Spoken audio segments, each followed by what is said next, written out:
很感激网友朋友们给了3个字，叫意难平。那其实有没有可能，就是其实你对痛苦是有一些依赖的？让一个常年悲观的人去乐观，其实是很残酷的一个事情。大家好，我是梁海源，欢迎来到我的视频播客《离场之后》当然老朋友也都知道他的另外一个名字叫脱秀和他淘汰的朋友们。今天这一期呢，我们请到的嘉宾是正在巡演他的专场《爱来不来 2.0》的瑞瑞，我们欢迎瑞瑞。大家好，我是瑞瑞啊，感谢大家。然后我们先聊一聊节目呗。行。然后今年就是总决赛，然后没有进入到总决赛，会在情绪上受到一些冲击吗？在那个时刻确实是有很大的冲击，但是可以消化的，不至于把我击垮。如果用一个破碎感来形容的话，1到10分，当时那个分数大概是在多少？就10是最破碎的状态。应该我觉得是能到9吧，到9，能到9。现在应该还剩下8.5。没有，那不白消化了吗？现在是9.4，现在应该能到5.78这样的吧，其实已经算消化一大半。5.78，对，也有好几个星期的时间了。得亏给了我这点时间让我冷静一下子。没事，你可以回到那个状态。不行，回到那个状态，这门都得关上，知道吗？对，因为我在看那天录制的时候，然后最后张老师在宣布就是这个晋级名单的时候，就是所有人都站起来了，然后只有你一个人是坐在那里，好像有一种就是惆怅的那种，就是不想离场的那个感觉。你当时在那个座位上，你是在想什么？哎呀，这个得亏有这个机会说能解释一下这个画面，对，要不应该正常大家看到这画面的话，应该会跟你的想法是一样的啊。好，就有点不体面了，他没站起来，你当时就是腿麻了。不是是这样的，因为在第一天录完之后，我是神经性头疼。你看他不是说最后那一刻站不站起来，他是每一个演员上去比的时候，大家都会站起来鼓掌再坐下，站起来再过去。对，这个对于我这个神经性头疼来说是非常折磨的。后来我就找了一个参考人物就是海波哥。海波哥岁数大，没有人挑他，你知道吗？就是大家都站起来，海波哥往那一坐，就是点头给你鼓励就可以了。我一看就这种心理，我既然是那时候不太想频繁的站起来，有一个说能陪着不站起来的，我就看海波哥，他不站我也不站了，反正就是，哎呀，你鼓励是鼓励的，但是这个形体上根本就没跟上，然后就有点懈怠了。然后我当时就感觉说瑞瑞可能太伤心了，伤心肯定是有一些吧，但我觉得其实我不会因为那个伤心就不体面到那种地步。当时确实是已经放空了，我没有反过来。张华老师说的已经是那种结束陈词了。等我反过来的时候，已经快说完了。我从棚里一出来，其实就有人说，感觉到你不高兴了。你看，就你自己没站起来我才反过来，我那没站起来的时间那么长。我觉得就算真的不高兴，也没有什么，也是正常的，也是可以的，没有关系。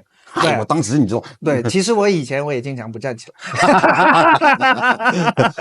放我这段时候把他没站起来那个也放出来啊。你这个结果其实大家都是非常非常意外。在这场比赛之前，大家去预测说就是瑞瑞没进决赛，然后肯定是很多人会觉得就是不太可能的事情，过于抬爱了一点，就是真的，因为其实这3年你在这个舞台上你的表演是非常非常稳，所以就是这个没晋级应该是出很多人意料之外那对于你自己来说，是为什么这一场其实演的没有之前的好呢？其实这个很多人意料之外，这很多人里边其实也包括我。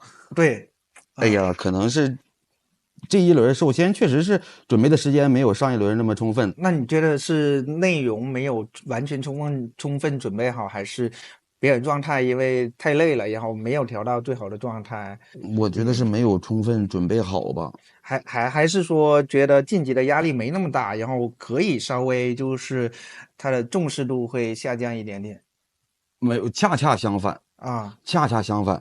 我今年说来节目的时候，我原本就想挑战一下自己，我就想每轮都写一个新的段子，因为之前很羡慕呼兰哥，对，一轮一写，有的是就是在那个备战间坐着，还有7、8分钟他要上台了，赶紧写一个吧，还在那写呢，马上到他的时候写完了，然后就上去了。我说这不是神仙吗？这不是，我就很羡慕那个状态。今年我先挑战一下吧，然后第一轮、第二轮、第三轮，我是真的是打到第三轮的时候，我才有那种劲儿，我不行，我往前冲一冲吧。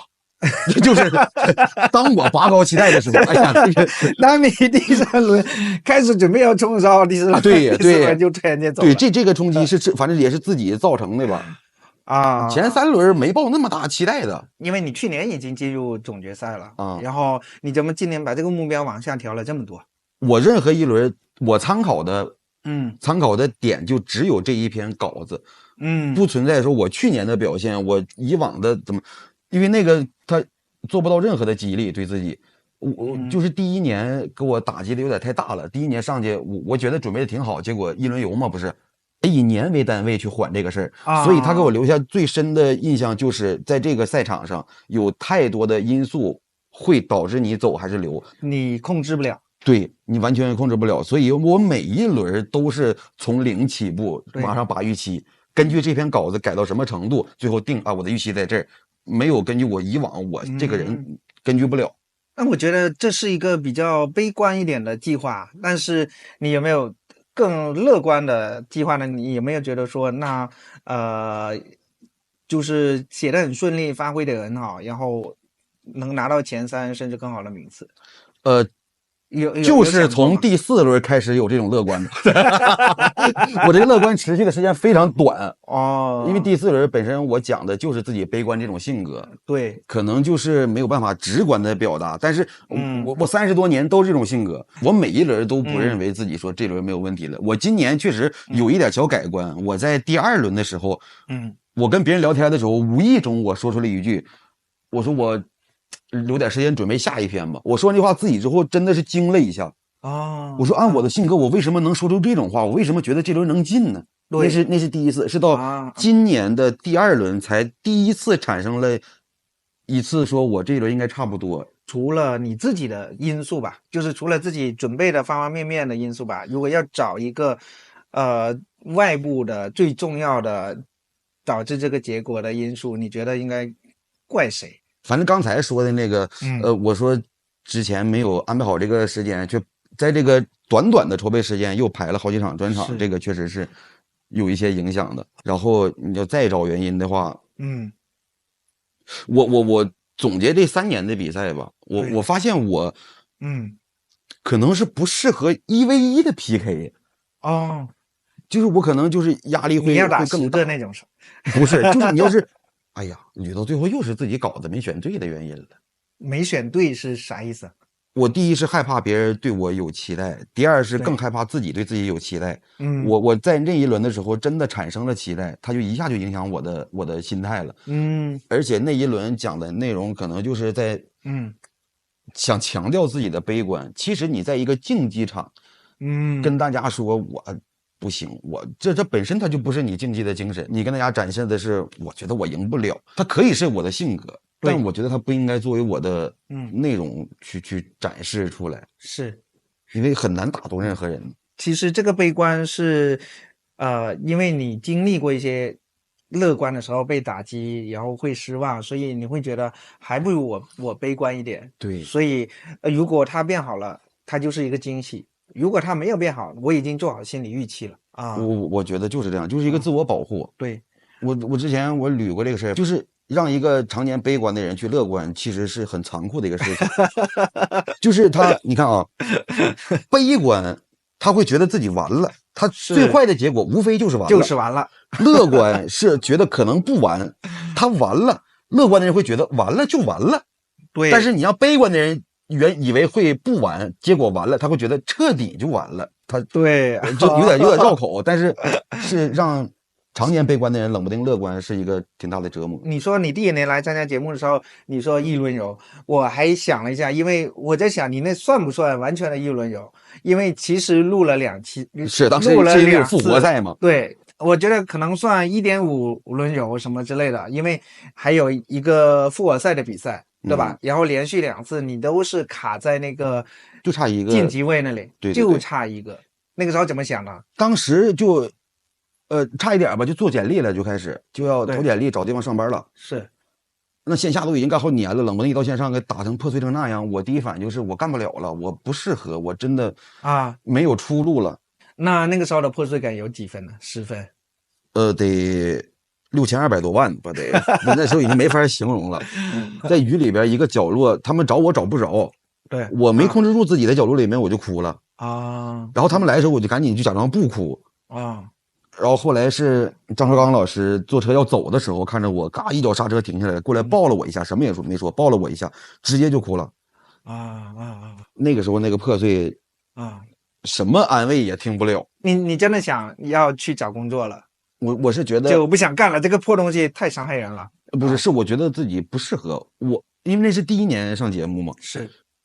如果因为这个结果，我这一步一步来第一步判定是我不适合线上，那就只能线下嘛，然后再往后里就是线下可能出路会稍小一些了吧。然后那我老了怎么办？然后想的很多，最后就是我得找一个稳定的工作了。然后就这一步一步过来的，这是。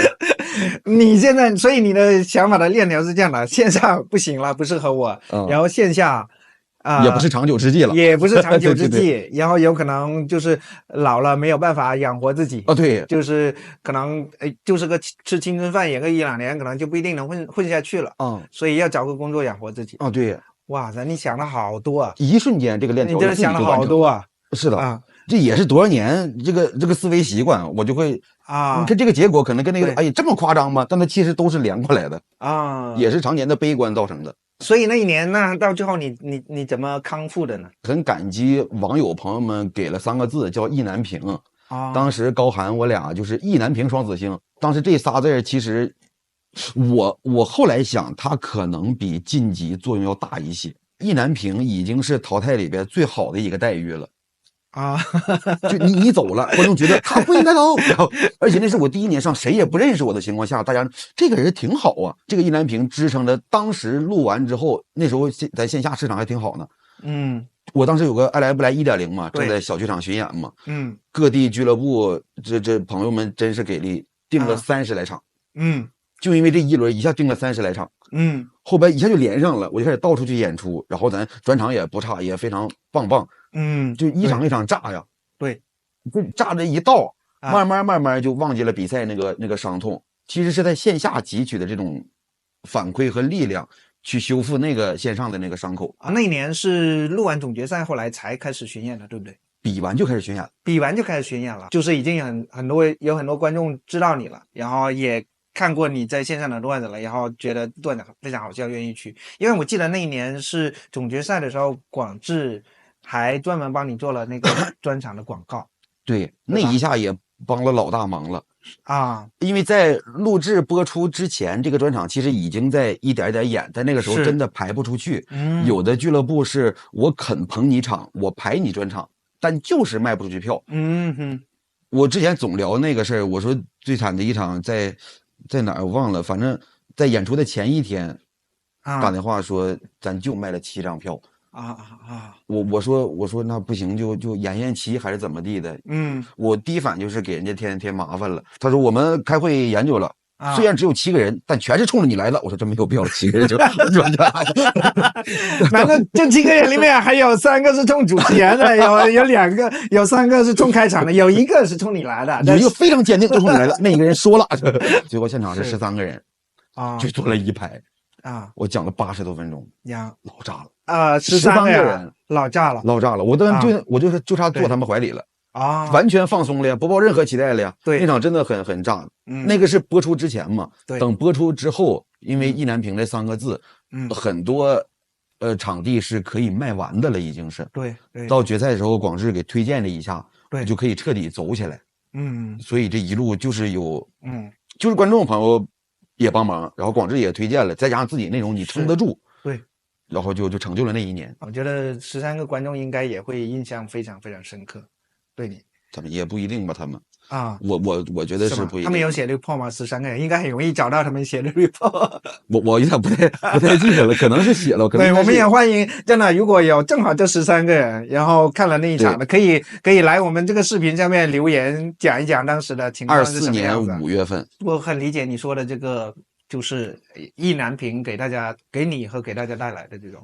对，因为我当年也是靠这3个字，也是靠这3个字，然后有很多观众就是看了之后，他真的会来支持你。我觉得观众这种善良，就观众这种力量其实是非常大的。因为我前2周我去哈尔滨演出。哈尔滨演出是因为我在22年的年底的时候，本来排了一场哈尔滨的演出，但是那个时候就是大家都发病了，然后就没去成，取消了。然后我那天在哈尔滨，因为我现在专场有签售，有我那个周边的那个盲盒的签售，然后他们来的人就会跟我说话，然后其中有一个女生，然后她就是排到她的时候，她来跟我签名的时候，她哭了。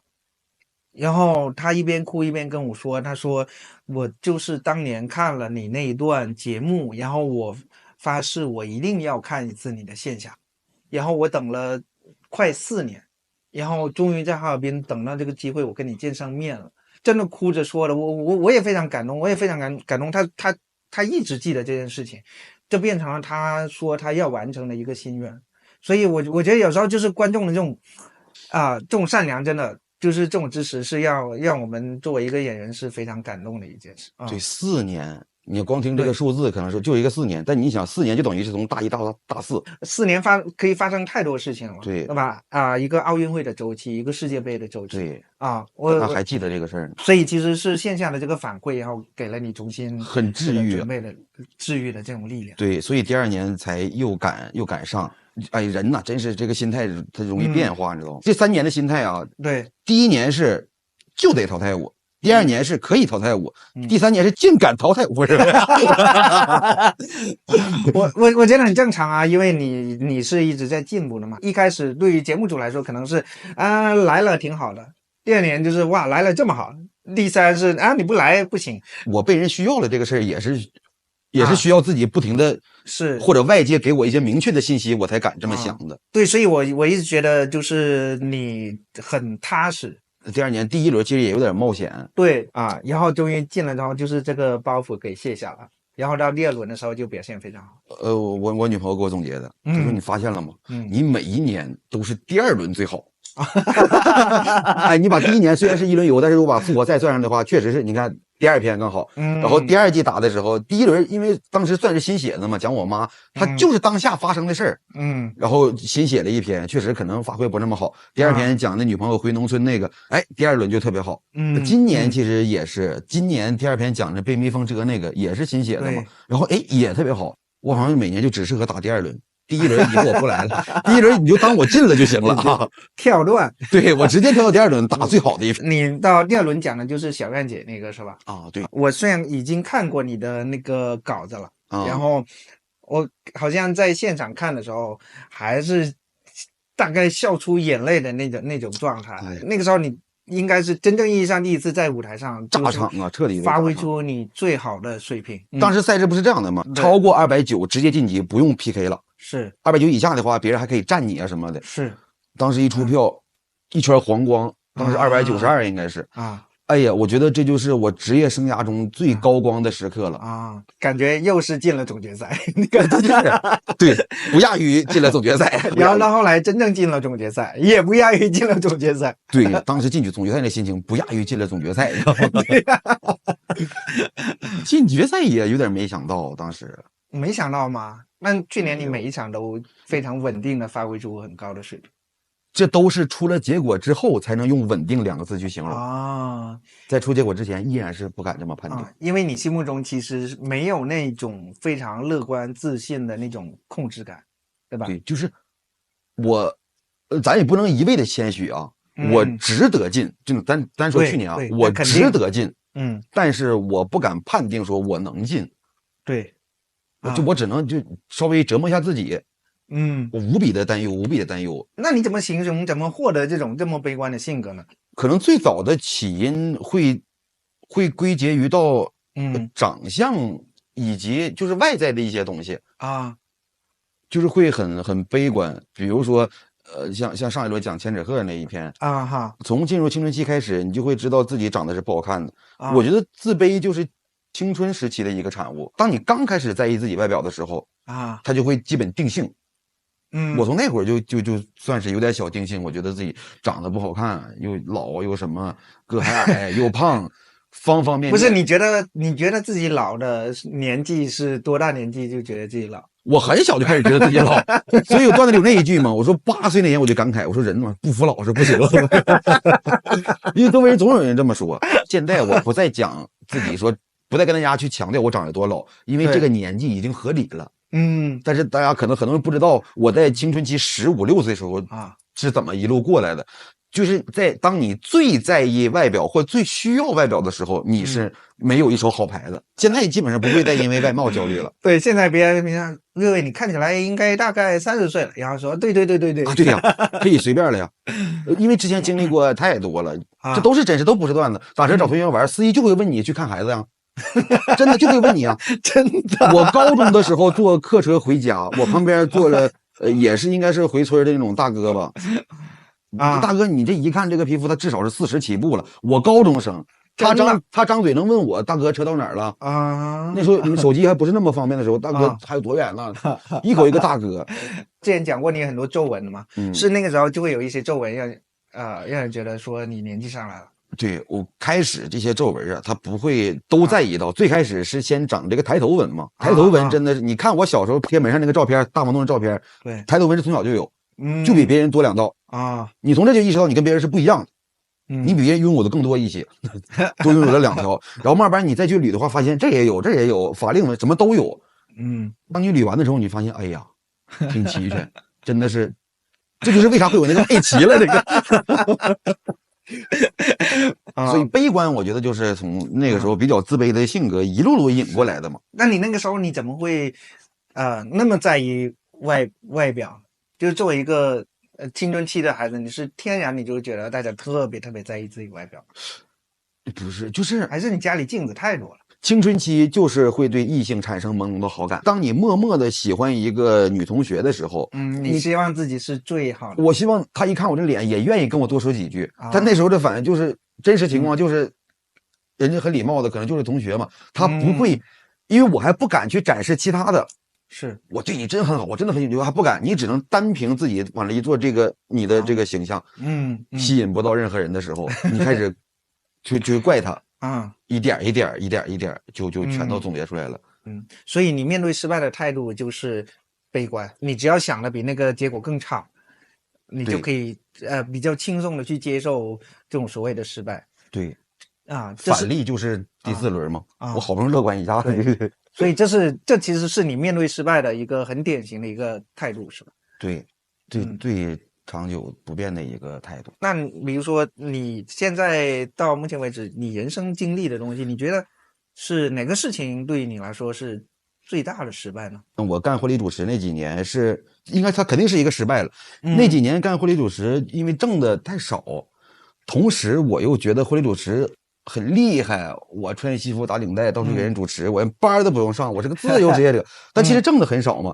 然后我不说干了很多工作，都是以不影响婚礼主持的情况下，给周中找一个班去辅助这个副业所以不停的换。你还要找一个工作来找一个副业来帮我的副业来，而且这份工作挣的也很少，所以大概有3年的时间，我这个人是非常不上进的。你同时做这么多工作，你还觉得自己不上进？因为我坚持了一个我自己挣的很少的职业，但这个职业其实我坚持它也不是说我多努力了，而是我舍不得放下它。婚礼主持就是这样的嘛，你除了去现场主持那30分钟之外，无非就是在给新人彩排、聊聊流程，然后电话沟通、见一次面，在婚礼现场主持完你就走。那时候从周1到周4，甚至到周5，我都是没有事干，在家躺着。所以你后来就又找了另外一份工作来填充这当中的几天。这3年挺后悔，导致连续好几年都是无比的窘迫。那个我觉得算是人生阶段的一个大失败。婚礼主持赚的并没有很多，但是你也没有想着放弃它，然后转行去做一个可能收入更高或者看起来更稳定的那样的一个工作。你没有从事你之前学的专业的那个工作。我不会。你不会？我学的专业是机械制造与自动化嘛。说实话，就这个专业名我都背了好长时间，也做了一些。我毕业之后直接去的山东嘛，在电厂做电厂工人，他跟那个我的专业算是相关的一个工作了。我在那干2年都成笑话了。那时候因为挺喜欢这各种才艺小表演的嘛，我从小对这方面其实是很喜欢的。是。然后在那个公司的时候，他有自己的那个文艺部，对，每年到什么中秋元旦各种大小节日都会办晚会。晚会的话我们就可以脱产，就从这个工作车间出来去排练，一排练1个多月，最后一展示，展示完回去上班。你刚上半个月又出来了。所以其实你是一个喜欢对表演、对舞台非常向往的这样一个人。这也是你那个后来想选择去做婚礼主持人的一个原因吗？对我在大学期间自己学了很多小才艺嘛，就对着网上自己学嘛。其实就是从相声最开始，先上台去给同学们讲相声，但都是从网上听着，然后给大家讲，我发现挺好笑的那种，挺好玩的，然后开始自学各种小才艺。我觉得这是我的舒适区。带我的那个自鲁，我那师傅，他正好是一个司仪，正好是一个婚礼主持，他知道我会点才艺之后，就带我在业余时间出去接点活。我演的很累，但是就可能给我几十块钱，或者是180这种的吧。然后我一看我师傅这主持一场好几百我就动了干婚礼主持这个念头。然后就回沈阳就学这个了。所以你做过很多就是各种各样的工作，但是你自己觉得也并没有很成功，对吧？那个时候那个会很迷茫吗？我当时就是觉得不也能活着吗？是。哎呀，就怎么也跳不出这个想法。当我幡然醒悟的时候，就开始疯狂的想弥补这3年。后来确实是我干幼儿教育那几年是最认真的，我1天都不休息。你这好极端，非常极端。你要么就是干2天，然后歇个4、5天，对，要么就是1天都不休息，一点都不敢让自己放松那个劲儿。就没事我会自己给自己找，我不行联系客户吧。对，持续的1年就不休息。你突然间变成了一个非常勤奋工作的这人。就有点精神病了，都有点。讲这么一个，就是自己觉得看起来就是非常积极、非常好的、有奔头的那种状态的人。对，至少你得上进。是你上限可能就是很低，但是你得上进，你得往上限那奔。是，我觉得这种状态是对于你自己来说，或者对于身边的人来说，看起来大家就是这个上进奔头，其实还是蛮重要的。那你后来怎么就开始转到喜剧这一块来了呢？我们那个主理人是我学婚礼主持的，算师哥吧。他先转行了。对，他看到脱口秀这个东西，他想支起一摊开始到处联系。然后他之前就判定说我适合，我完全不懂，他就硬把我叫去。那你刚开始上台讲，然后就找到感觉了，还是出道即巅峰我第一场开完麦就炸呀就是我就说话呗，就是讲点事儿呗，哎，好笑啊。太容易了，这喜剧。哎呀，这对吧？你就让他们笑还不容易吗？就那种感觉。因为我之前做那个培训的，包括讲课，我会按自己的习惯，不自觉的想往里边加点好笑的东西，让大家轻松嘛。那时候不知道这个东西叫梗，就是这么说，大家爱听，就埋下点底子吧，算是。就是东北人的基因嘛，就是好像做喜剧，就是至少刚开始做就会很容易上手。我从来不会把自己的天赋归纳为单一的一项。你这东北的血脉基因肯定是有帮助的。我是我们家第4好笑的。你是你们家第4好笑的我爸、我妈、我姐，然后才排到我。没有打算培养一下你爸妈和那个你姐什么的？我妈现在已经写段子要给我开场了，给我专场，我都没敢接话，我都是她开15分钟不得老炸了，这个就是都能归纳到一起。从青春期开始，因为外貌的自卑，当你这一项完全就拉分的情况下，你会很自觉的寻求其他方面的突出。我要是好笑了，他们是不是也愿意跟我聊天待一会儿什么的？然后就开始相比别人更好笑。其实总结起来都算是自卑催生的产物。就你开始讲开完麦之后，都做的还挺顺利的，挺顺利吧。然后一直顺利到上节目的时候。上节目算是挺坎坷的一个事儿了，因为有很多演员其实那个开始写段子、讲段子，然后到能拿到就是有报酬的演出，其实还是蛮有一段距离的。对，你是刚开始就做到了这一步。对，这个就是我的原生俱乐部眼光独到他知道当时当下我最缺的是什么。那时候已经对生活失去信心了，都快就活不下去你这没有任何的收入来源呢。所以就有一点像是一根稻草对，然后正好是在你对工作你想上进的时候，你需要收入的时候，然后开启了这个喜剧的这样的一个对生涯，就算是完全的孤注一掷了，也没有别的出路了。那时候能给你开个保底工资，它不是特别多，但是至少你能吃饭，能喝水，能活着。我觉得做到这一点，就在那个时候已经非常不错了。所以喜剧对你非常非常重要。对，从踏入这个行业，你往前推的话，不知道什么是喜剧；往后推的话，就是全部了。那你算是非常有喜剧天赋的人吗？你觉得？1到10分？10分。10分没有，因为我觉得我算是有天赋的那种演员。10分有天赋，我觉得天赋算很高吧。我自己总结，我喜剧天赋几分呢？8.9吧。8.9。对。然后加上谦虚的0.6，也9.5了。谦虚才0.6吗？不是。反正我是觉得我这个，因为天赋这个东西，它能支撑我走进这个行业。但是上限是有的。后续就得是学习和努力才能再往上走了。那你努力有几分呢？就是我凭良心说，我的努力程度能到及格线多一点吧，也就是6点几分。努力才6点几分，全仰仗着天赋的支撑。这么说过分吗？那你不过分。因为大家好像看到东北人做喜剧都好像轻而易举、轻轻松松，然后而且又做的真的很好笑。哎呀，真的没有轻轻松松，我觉得都很艰难。都很艰难。我觉得是喜剧的进步。你真的说实话，你要是往前推个10年8年的，那就是拿起来就能干。到现在这个阶段，谁也做不到轻轻松松了，对吧？对，这个行业也在进步，喜剧也在进步，已经都比较吃力了。你觉得东北喜剧的，可以用一些风格或者是有什么样的描述去概括它？我觉得就是观众给我的评价算是挺精准的。这管我这个叫就是唠嗑式的脱口秀。中国有唠嗑，就是你上来就是那种聊天的感觉，就你不知道怎么就聊起来了。然后在聊天里面，带着梗，带着铺垫什么的。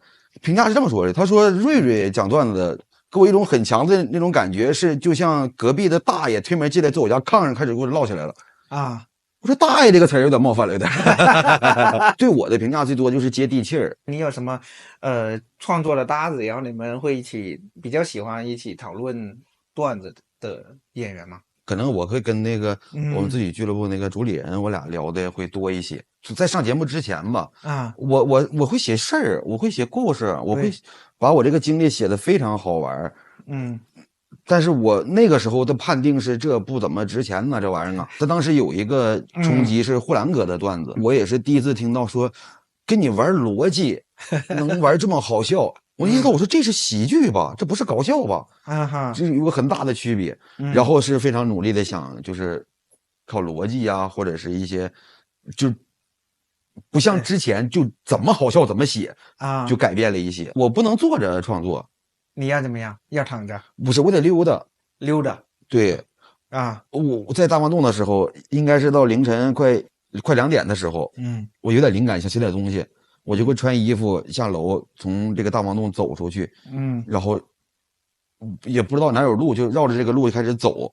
对，不知道自己走到哪儿，然后就走的时候就会想，然后嘴会说，大概捋差不多了，我再回来再落笔。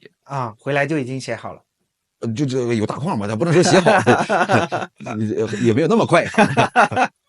我的习惯就是会到处走。那有写不出来的时候了吗？有就是白走，打车回来。那广智对你有影响吗？会，广智有影响很有影响。具体是我们没有太多去聊过这个段子。我觉得他对我的影响就是做特别特别善良的自己。我依然能把喜剧做好，在他身上我看到了这一点。对，因为其实去年最后总决赛的时候，你跟大家说给大家推荐一个冠军，我觉得那一个瞬间也是我去年在看节目的时候就是印象非常深刻的一个瞬间。因为我感觉到就是好像我们大家这一帮人在一起，就是大家有一种非常美好的情感在这里面。这句话已经攒了1年了，我从第一季淘汰就开始攒了1年，终于等到广智有机会争冠军。不是他最后哪怕是结果他没有夺冠，这个话我必须也要说，因为我攒了太久这句话了。因为前1年他已经推荐你，然后你觉得自己成绩好像没有那么好，你会有一点点觉得说对不起他推荐，你就特别怕辜负别人。我害怕辜负他，然后我希望能站在更高的位置我才配说这句话。就是那个时候你说那句话的时候，对，才有分量。我要是走到第2轮就淘汰了，我说我虽然第2轮就淘汰了，但我给大家推荐一个人，哪有人听你说呢？就多余，广志都在说你别唠了去。那今天主要是因为你没有需要特别想要推荐的冠军了，所以你没有那么强烈的动力说我要在什么阶段再说这句话。没准我要是比较决赛也能整出个推荐的人来呢。想象中的那个画面应该是你还是站在总决赛，还是在那里比，然后你跟大家说我推荐岳伟是冠军。我想过这事，但是我当梗想的呀，我是当梗那么想的。我可能在今年，我不一定哪一轮，比如说我半决赛淘汰了，跟大家说，我虽然淘汰了，但是我依然想跟大家推荐一个冠军，就是瑞瑞。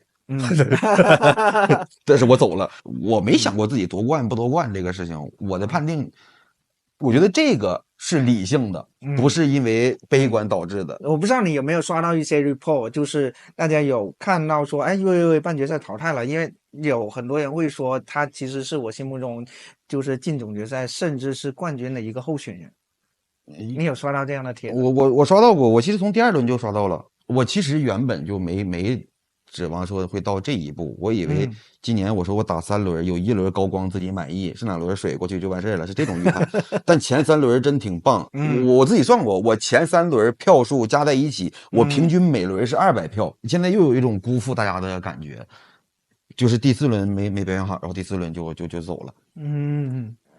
但是他们说夺冠这个，我自己知道我也不适合，我也夺不了冠，但是走的时候还是会有那种又辜负大家了啊，遗憾，是遗憾，也是很遗憾的。那你在这一行，你有什么职业目标吗？就是你心目中你想要达到的一种状态？我其实去年比完，我定了职业目标，希望在这个节目的存在史上吧，但凡是有生之年吧，我能打到第2轮，打到一个前3，哪怕是第3，打到个这个名次，我觉得这一行我就算干到头了，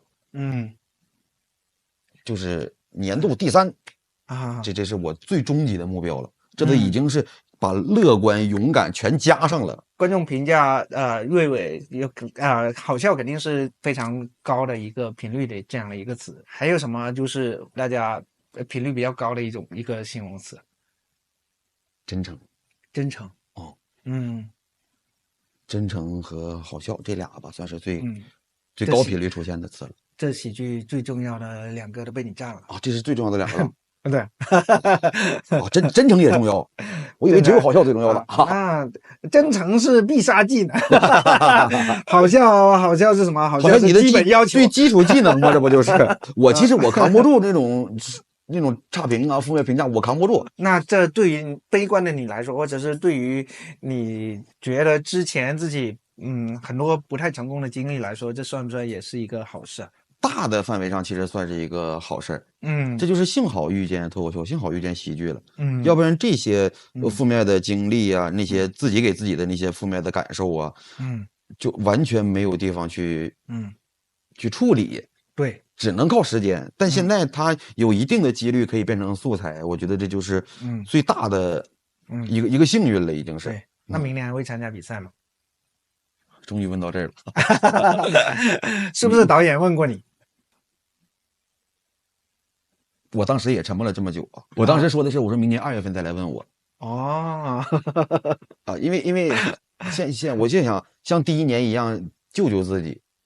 我先演专场，先巡演，我在线下汲取一些观众给我的能量，我弥补一下自己吧，然后看看什么时候能好起来。所以我说那时候应该会收官嘛，专场。我说2月份再问我吧。现在的话应该就算改观。啊，1月初就可以问，1月初就可以问了，就可以问了。1月1号就可以问了。对，定好闹钟来打听。那你对失败这个事情会有恐惧吗？你觉得失败带来的这些结果其实是可以接受的，对吧？因为你比如说像第1年那个，你结束之后，你会发现好像人生坍塌了，我要离开这个行业了。但是好像到第2年你再看就没有那么可怕。如果以导人向善的角度来说的话，确实是这样，一切都会好起来的。我可以从失败中汲取一些经验，但这个经验它是被动生成的。我不会那么积极乐观的说，你看我虽然失败了，但是我这儿不是变好了吗？我不会这种，我会沉浸在这个失败里边难受很长时间，可能是靠时间和外界的力量去治愈，然后到最后某一天突然发现，你看，哎，我这个成长是因为那次失败导致的，哎，这挺好。它是一个被动生成的东西，但是我是全身心的投入到承受失败的痛苦里边去了。那其实有没有可能就是，其实你对痛苦是有一些依赖的？就是也有一种，有时候有一种很奇怪的一种心理，有人喜欢在舒适区，就是在舒适区他待着非常舒服。但是有的人对有的人来说，一定的痛苦也是他的舒适区。太久不痛苦了，对，会想念。你在那，对，你在那里的时候，你就觉得哇，这我太熟悉了。我觉得它取决于，我完全能明白你刚才问的那种感受啊，但是它有一个伴随的条件，就是你身边有没有人看到，或者是在跟你一起，就是他得看到你别难受了啊，你很棒啊，你别难受了，我说让我再难受一会儿，然后你再给我一句，哎，我再给我一句就好了。你要是纯自己呀，你完全没有人在意你，没有人搭理你，纯自己，我要多沉浸一会儿，那有点不太可能。就像那个卧薪尝胆的人，就是旁边的人每天都看着他啊，对，就是哎，他今天又去尝胆了。你看他很努力，所以卧薪尝胆这个故事要传出去。对，你得把那个胆挂在监控下边。对，一些心都得扑到，能看见吧？都得找这个角度。你对节目有什么就是觉得有什么建议吗？如果明年再办节目的话？再办的话，我建议我直接跳到总决赛，不是？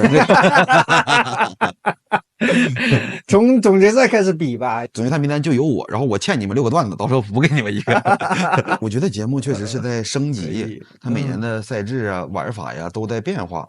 好多专业的人在一起研究出来的东西，我平时一时之想，我觉得我没有什么建议能给到，就是多给我点镜头吧。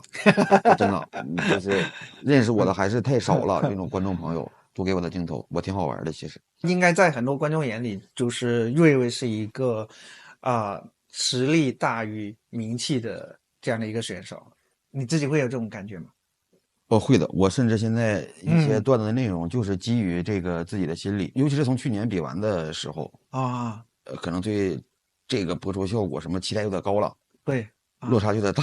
今天在那个机场直播，弹幕都在关心说你不怕别人过来找你照相吗？你就这么直播，你不怕别人就看？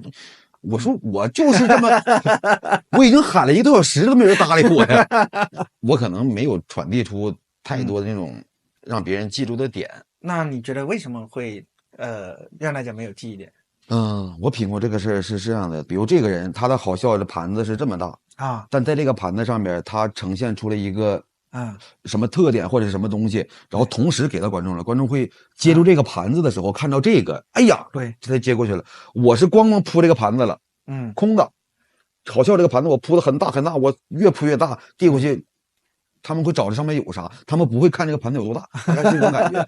我依然会努力的变得更好笑，但是我也想让大家能看到，说这人挺好笑，但还有什么别的特点？我尝试传递特点了，自卑嘛，这个悲观嘛，这没有人接吗？不是给我淘汰了吗？我不听你说这个，然后让我走了吧。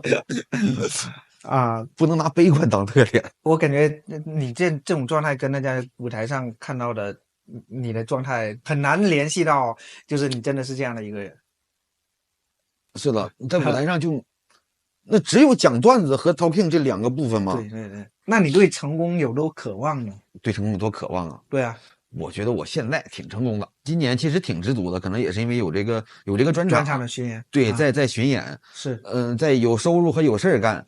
同时，你家里真的那还有那一口子说你太棒了，你又挣钱了，哇，就那种淘汰是一个遭遇。对，但是我淘汰完之后就去巡专场，我真的是当离开上海出去演出的时候，我把所有东西从大黄洞全收拾完，拎着箱子走的时候，我觉得迈出去那一下，一上车就好一半。离开那个环境，那个情绪，它其实就大概就消解掉。对，上一次跟邱瑞聊天，也是坐在这里聊，然后，邱瑞说，为了成功，他可以去练《葵花宝典》。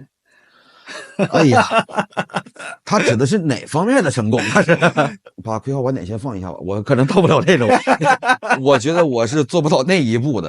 我对成功的渴望，那我可能会付出全部的时间精力。我可以，太朴实了。我可以去吃苦，可以去遭罪，可以去拼命，只要能让我成功就行。这是大家可能都是这种觉悟，我没有更高一些，没有。但只有邱瑞去练葵花宝典，他这个可真是你，哎呀。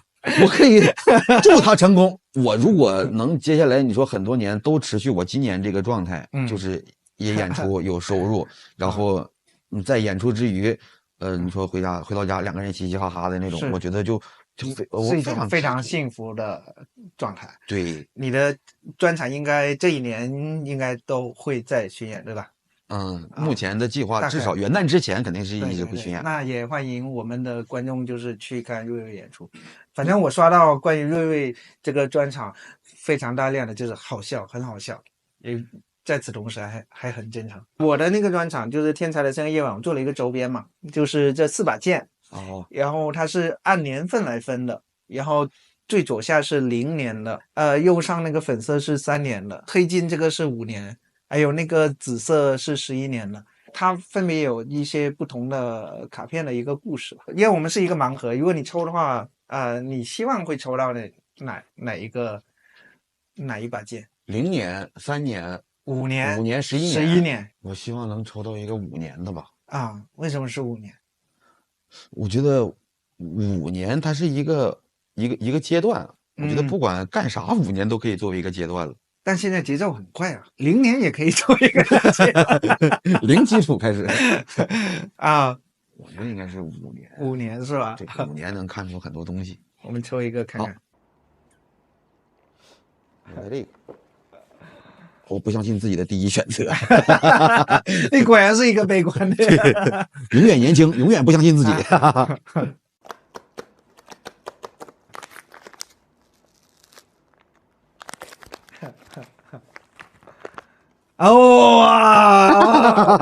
你这个人悲观可能有悲观的道理啊，就是你不相信自己的第一选择，结果抽中了。你的人生哲学对于你的人生真的是非常有指导意义。对，它只适用于我自己的经验总结出来的匹配度是非常高的。5年剑，我确实努力的磨了，要不是我平时还得上学上班、旅游睡觉、恋爱喝酒健身，他早就名震江湖了。我们这样，我们额外再玩一个，就是再玩一个，这是你的第一选择，这是你刚才的第一选择要不我们再猜一个，看看我这个到底是啥？哎呀，命中注定。我说你看，该是你的。对，都是你的，他会以各种各样的方式给到我。对，我觉得这是一个非常好的寓意。这不会也是吧？你放了3把5年了吧？这个应该不是了。你现在屏幕前的观众很难不怀疑这个事实。我们要不把这个也拆了，我们看一下，又拆一个。这个拆出来的这个就送给我们那个这一期评论区的朋友。哎，太好了！你看，这是我靠悲观给你们争取来的。对，送给我们评论区的朋友。悲观会有悲观的收获。哎呀，3、5、1是5不会啊。哎，你看，真的不是3个都5年的啊，这个真的是很随机的，很随机的。送观众的这个盲盒，然后我跟瑞瑞，我们都在这个卡片上签上名。那我们今天就聊到这里，然后欢迎大家在评论区来领取我们这个签过名的奖。谢谢大家，拜拜，朋友们，拜拜。